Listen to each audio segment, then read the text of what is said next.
కొత్తగూడెం జిల్లా కొత్తగూడెం పంచాయతీ ఎన్నికల్లో కాంగ్రెస్ సర్పంచ్ అభ్యర్థుల గెలుపు కోసం ఖమ్మం ఎంపీ రామసాయం రఘురామరెడ్డి విస్తృతంగా ప్రచారం నిర్వహించారు.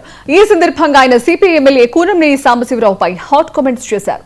సిపిఐ నీతిలో పార్టీ సర్పంచ్ అభ్యర్థులను గెలిపించకపోతే ఇందిరమ్మ ఇళ్లు సంక్షేమ పథకాలు ఇవ్వమంటూ బెదిరింపులకు పాల్పడుతున్నారని ఆరోపించారు.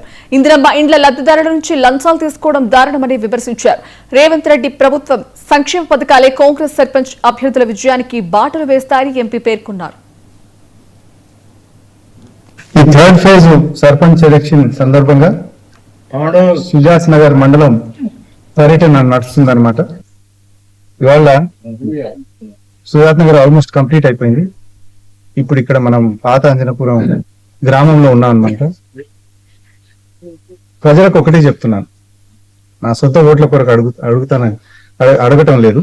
నేను వచ్చింది సర్పంచ్ ఎలక్షన్ గురించి, అది ఊరి భవిష్యత్తు గురించి కూడా ఒకసారి ఆలోచించండి అని చెప్పే మనస్తత్వంతో వచ్చాయన్నమాట.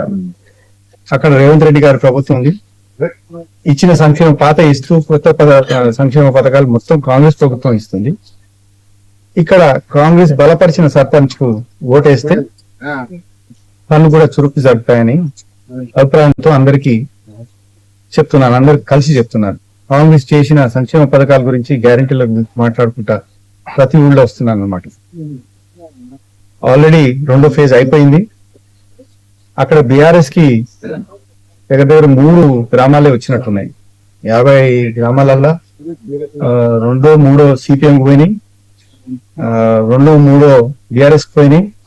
మన కాంగ్రెస్ అభ్యర్థులు ఇండిపెండెంట్ గా కొట్లాడుకొని అది దగ్గర 3-4 అవే వచ్చినాయి కాంగ్రెస్ అభ్యర్థులే.